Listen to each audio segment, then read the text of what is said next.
అడవుల మధ్య అగ్ని చుట్టూ కూర్చొని శక్తి కోసం భస్మాసురుడు ఘోర తపస్సు మొదలుపెట్టాడు. అతని తపస్సు తీవ్రత ఆకాశాన్ని కదిలించింది. ఆ భక్తికి కర్ణించి శివుడు ప్రత్యక్షమయ్యాడు.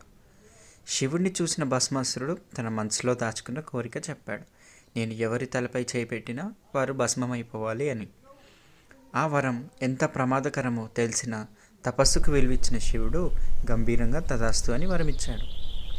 వరం నిజమా కాదా అని చూడాలని ఒక రాయిపై చేపెట్టాడు భస్మాసురుడు. క్షణాల్లోనే ఆ రాయి భస్మమైపోయింది. ఆ శక్తితో అహంకారం పెరిగింది భస్మాసురుడికి. శివుడి వెంటే పడతాడు. వినాశనం దగ్గరైంది.